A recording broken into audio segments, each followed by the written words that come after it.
Yo, what's up guys? It's Noah here. And in today's video, I'm going to be taking a look at the NBA slate on Draftkings for Wednesday, November the 23rd. Now we do have a very big slate for Wednesday. There are no NBA games tomorrow on Thursday because obviously Thursday is Thanksgiving, so no games on Thursday. A lot of games tonight though for Wednesday's slate. 12 games. As always guys, we're going to go game by game. We're going to give kind of my quick brief thoughts on this slate, what I do like, taking a first look on Tuesday night. Going to do like a quick game-by-game breakdown. Before we get started with the video, though, before we get started with the breakdown, as always, if you guys do enjoy these DFS videos and if they do help you out, hit that like button down below, hit that subscribe button if you have not yet, and if you are new to the channel and you've never heard of PrizePicks is the sponsor of this video. You guys can actually sign up for PrizePicks and use my promo code Noah.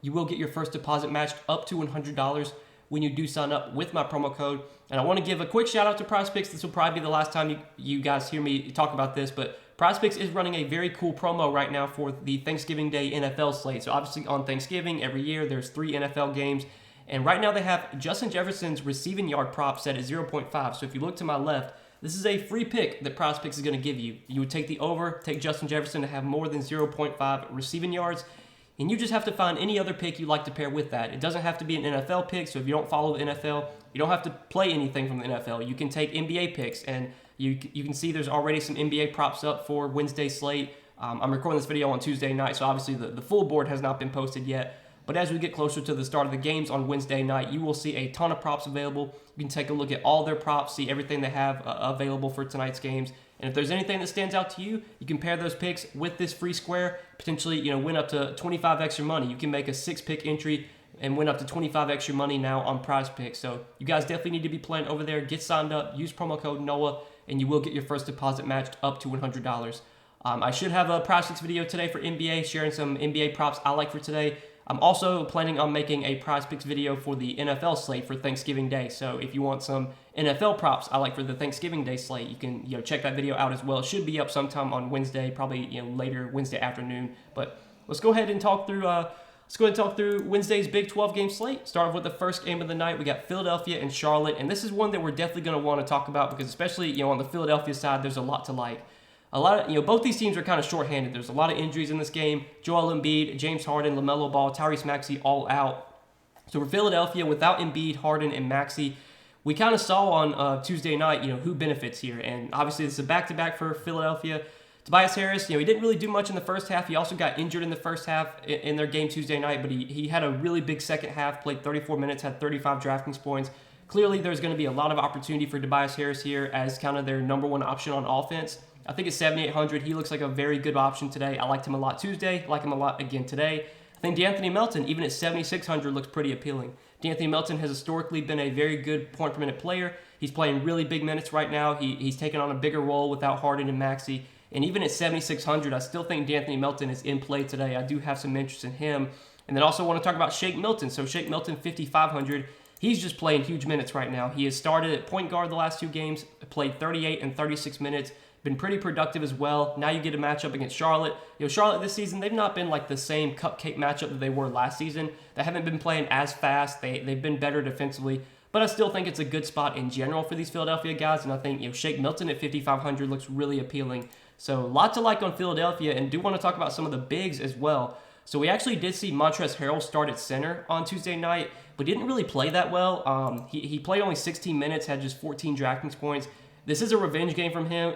For him, he did sign with Charlotte last season, but I don't know what they're going to do with the starting lineup. I don't know if they're going to start Harrell again, especially because Paul Reed played so well off the bench on Tuesday night. Paul Reed had a massive game. He played really big minutes, 31 minutes and 42 DraftKings points. My assumption is that after Paul Reed had such a big performance Tuesday, that he probably starts tonight instead of Montrezl Harrell. So if Paul Reed winds up starting at center, I think he's going to be the best value play on the slate. Paul Reed has historically been a really productive player when he gets minutes. He obviously showed that on Tuesday night, 31 minutes, 42 DK points. He's been a point-per-minute player all throughout his career. It's a fantastic matchup against Charlotte. We love targeting bigs against the Hornets. So yeah, we'll have to keep an eye on who the Sixers decide to start at center. If they go with Harrell again, I think Harrell's an okay value play. If they go with Paul Reed at center, I think Paul Reed's going to be a very, very good value play. Definitely going to have some interest though in both these Philadelphia bigs. Whoever starts, I feel a little bit more confident in terms of minutes. But Lots of like on Philadelphia. Now on the Charlotte side, not as much really stands out. I think Terry Rozier at 8K feels priced correctly. Clearly, he's going to have a big role without LaMelo, but his production this season has definitely been down a bit. I think the price tag is where it should be. Same could be said for guys like Kelly Oubre and Gordon Hayward and PJ Washington. I'm not liking much on Charlotte today. I think most of my interest in this game is coming on the Philadelphia side. So let's go ahead and move on to the next game. Talk about Portland and Cleveland. So these are some shorthanded teams too. No Damian Lillard for Portland. No Karis LeVert for Cleveland. Josh Hart's probable, so he's expected to play. I think Kevin Love is questionable, so this could be something to monitor. But on a 12-game slate, I don't think Kevin Love getting ruled in or out is going to have like a massive impact. So looking at this game, I don't really like a ton here.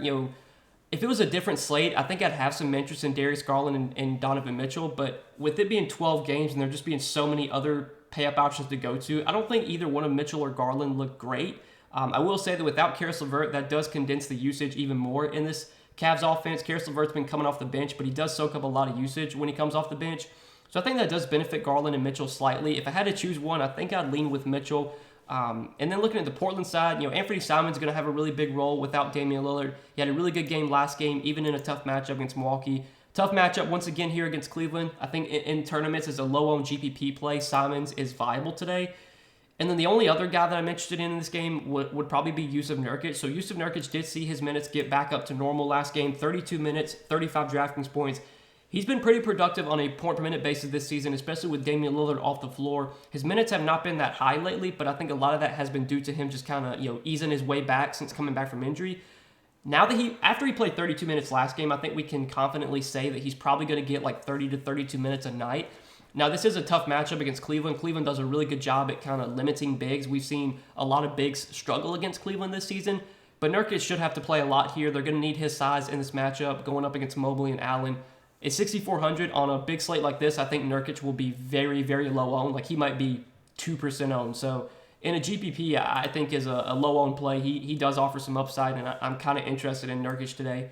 But that's really it for this game. I really don't see much else that I like here. Shannon Sharp started last game in place of Damian Lillard, but he was really unproductive. He's been really unproductive as a starter this season, so I don't think I'm going to go there. Let's go ahead and move on to the next game. Talk about Minnesota and Indiana. This is one that should be really good and really appealing to target for DFS purposes.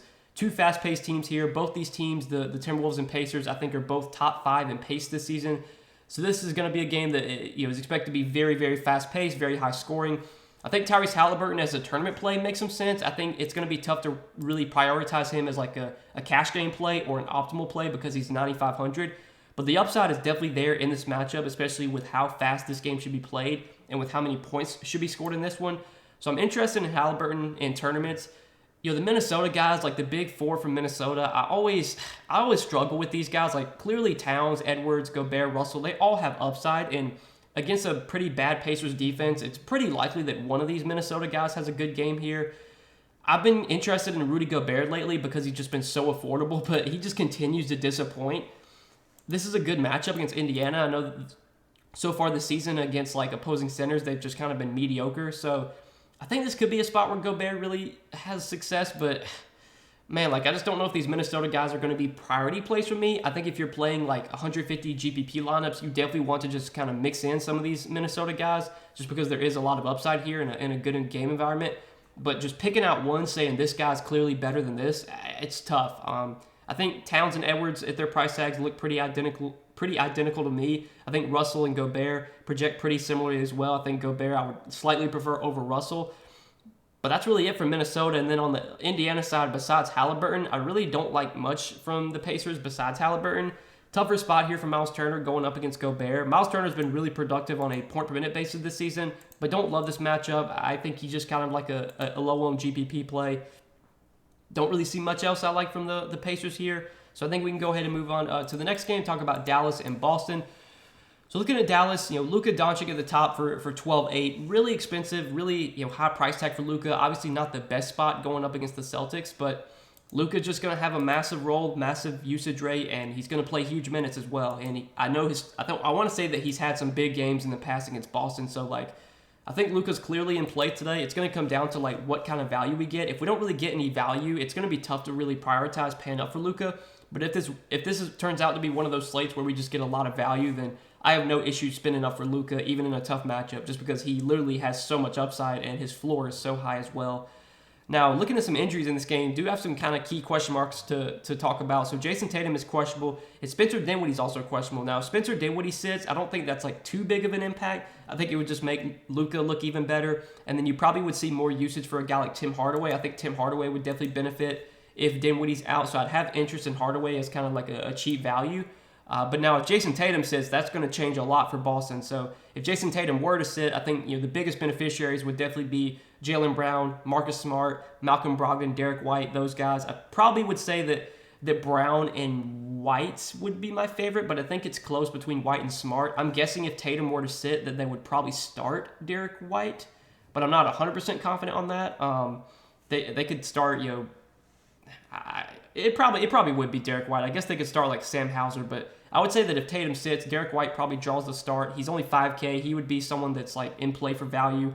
Marcus Smart would obviously get a boost. I think both him and Brown will look really solid. I'm expecting Tatum to play. He's usually a guy that does play, even when he is questionable, but it'll be something to monitor. If Tatum does play, probably just going to be full fading Boston here. It's a tough matchup. It's kind of like a slow-paced game, and no one stands out on Boston at their price tags. But obviously that could change if Tatum were to sit. So we'll have to just kind of keep an eye on this one. But let's go ahead and move on to the next game. We'll talk about Washington and Miami. And this is another one where it's really tough to kind of break down right now just because there's so many question marks. Bradley Beal's questionable. Bam Adebayo, I believe, is questionable. He's probable, so he's expected to play. But I know Tyler Hero is questionable. I think Max Strus is questionable as well. And then Monte Morris is questionable. Gabe Vincent's been out the last few games. He's questionable. So starting off with Washington, from Washington, I really don't like anything here if Bradley Beal's in, if Monte Morris is in. Just because I think everyone on the Wizards feels priced about right, and it's not the best matchup either against Miami. But if Bradley Beal sits, if Monte Morris sits, then I think we can start to look to guys like Porzingis, Kyle Kuzma. But I will say that they're not that cheap. I mean, Porzingis is 8,900, Kuzma's 8,600. Porzingis I could still see playing at this price tag if Beal's out, but I don't think I can get to Kuzma at 8,600. Like, Kuzma is just too expensive. I know he had a good game last game, but he needs like 50 DraftKings points to be worth his salary, and I just don't know if he has that kind of upside.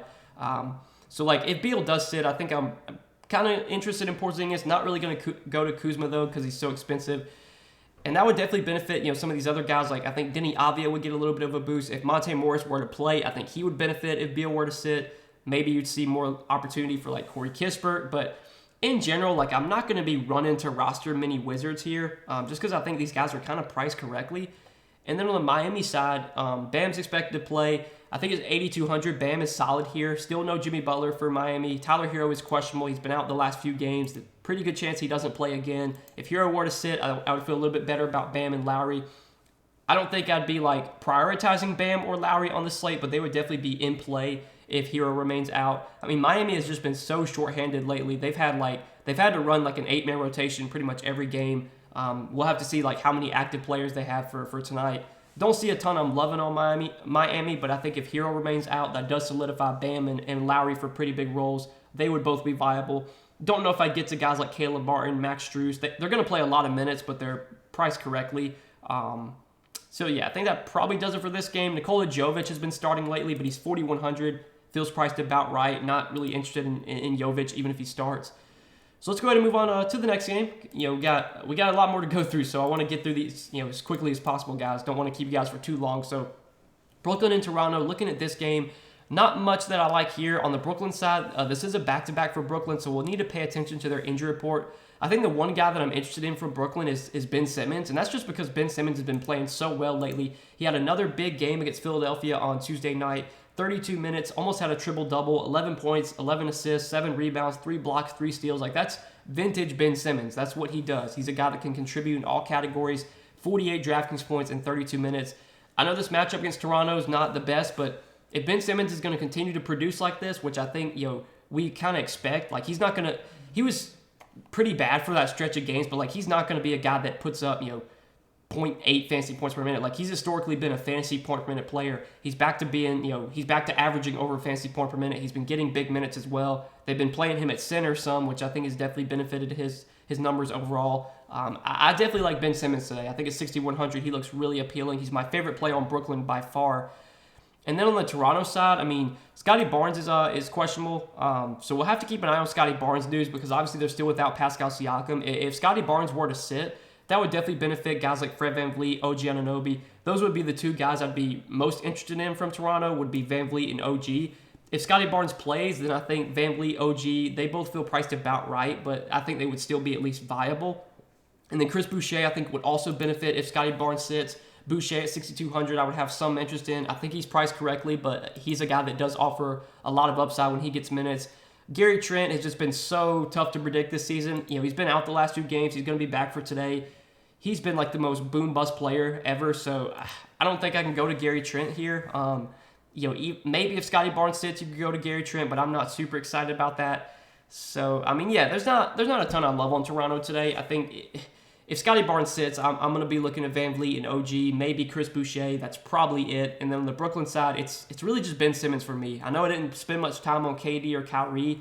Tough matchup for KD and Kyrie here. Plus, they're both priced where they should be. KD's 11-2, Kyrie is 9-1. On this slate, you know, 12 games, neither one of those guys look like great options in my opinion. So I think we can go ahead and move on to the next game, talk about Sacramento and Atlanta.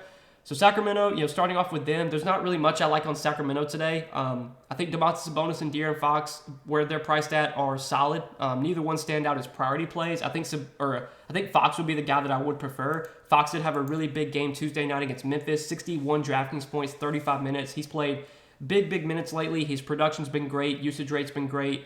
This matchup against Atlanta, I think, is totally fine. I know Atlanta's been playing at a really fast pace this season, so I think this should be a very fast-paced and high-scoring game. So do like De'Aaron Fox. He's my favorite play on Sacramento. I don't think I'm getting to anyone else on Sacramento, though. Kevin Huerter, revenge game, going back to Atlanta if you want to play that. But, 6K, Huerter's priced where he should be. And then looking at the other side with Atlanta, so pretty good matchup here for Atlanta. The Sacramento team, they've historically been a relatively bad defensive team. They've been a team that plays pretty fast. I think on this slate, I don't know if I'm loving a ton on Atlanta, even in a good matchup here, but I think Trae Young and DeJounte Murray as tournament plays are okay. Both of them have upside, and especially in this matchup, you wouldn't be surprised to see one of them do well here.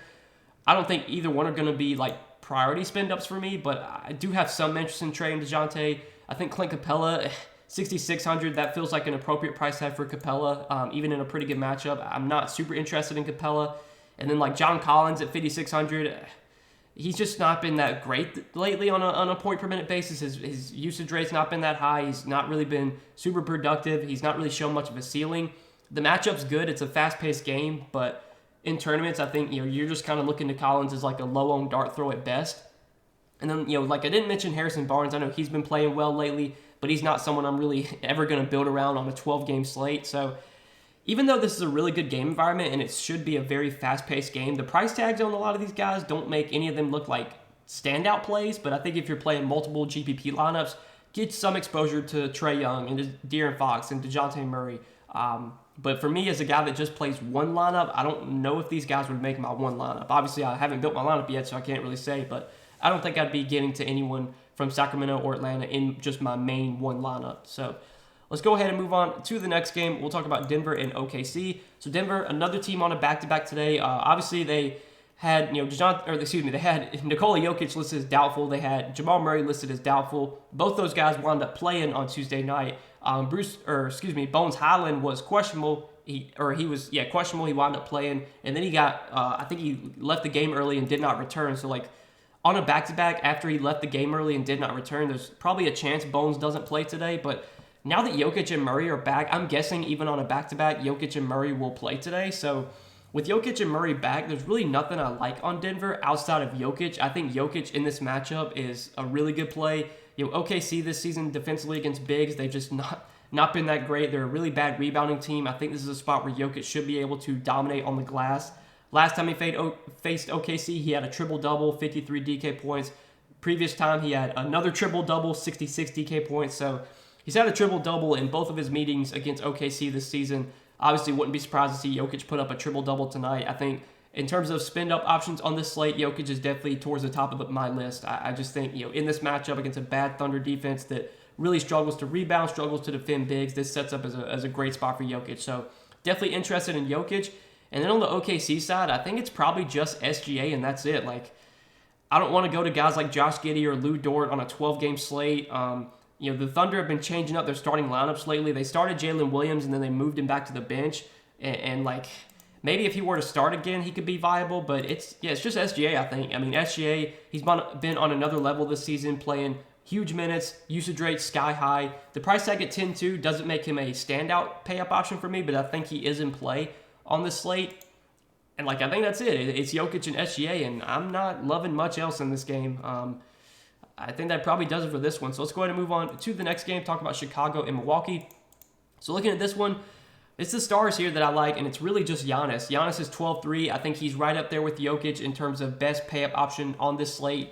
Giannis is basically matchup proof. He can destroy in any matchup. Chicago this season, they've been okay defensively. I don't think this is a cupcake matchup for Giannis, but Giannis is going to play 34, 35 minutes if this is a close game. He looked really good last game. Production was good. 58 Draftkings points in 35 minutes. Minutes have been trending back up for him. The 12-3 price tag, I think, is fine for Giannis here. It's going to depend on what kind of value we get today. If there's no value, then it's probably going to be tough to go to Giannis. But if we get a lot of value, I think Giannis is one of the best spend-ups along with Jokic. And then that might be it outside of Giannis. I really don't see much else I like in this game. Drew, DeRozan, Vooch, LaVine, they all feel priced for where they should be.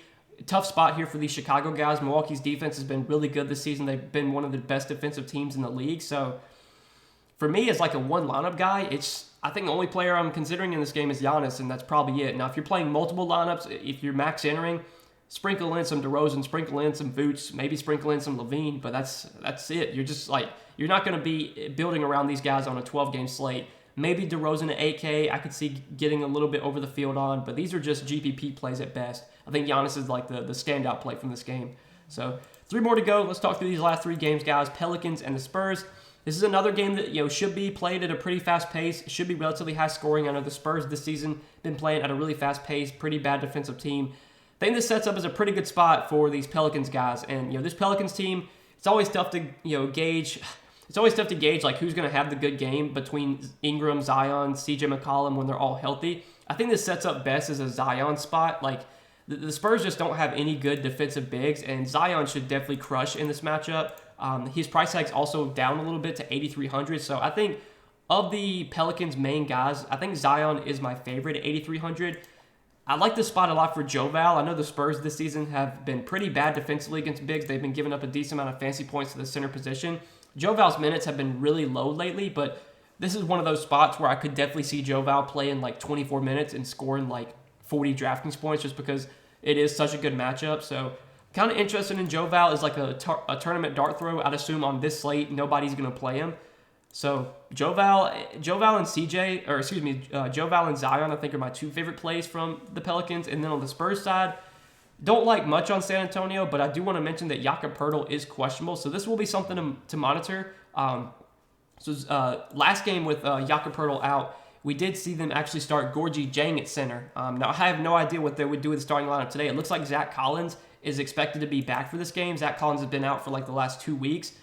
I'm guessing that Zach Collins would probably start if Poeltl were to sit. So Zach Collins at 4,200, he's been a guy that they've kind of always kept somewhat of a minutes limit on. He's always been banged up and dealing with injuries, and I know he's coming back from a leg injury, so tough to really gauge what the Spurs would do here, but I assume if Poeltl doesn't play, they will start Zach Collins, and Zach Collins would probably play mid to high 20s minutes, and Zach Collins has been a pretty productive player when he gets minutes. He's a guy that can usually average at least a fancy point per minute, so at 4,200, I'd have some interest in Zach Collins today for value if he does wind up starting in place of Poeltl. Maybe they go back to Gorgui Dieng, but obviously he didn't really play much, just 21 minutes. We did see Charles Bassey get some run off the bench. Charles Bassey was pretty productive in the minutes that he got. Where's he at? I can't even find him in the pool. Okay, he was 4,800. God, that's why. He put up 27 DK points in 21 minutes last game. Again, I think now that Zach Collins is back, not really going to go to these Spurs bigs unless Collins starts. I think Collins would be an okay value, but that's all going to depend on if Poeltl plays or not. If Poeltl plays, I might just be full fading San Antonio here. Keldon Johnson, Devin Vassell, Trey Jones, none of those guys stand out on a big slate like this. So let's go ahead and move on to the next game. 2 more to go over, Detroit and Utah. So Detroit also on a back-to-back today. We'll start off with them. they're still without Kate Cunningham, still without Isaiah Stewart, Sadiq Bey. So guys like Jaden Ivey, Bojan Bogdanovic should continue to have pretty good roles. This isn't a slate, though, that I think I want to be playing those guys.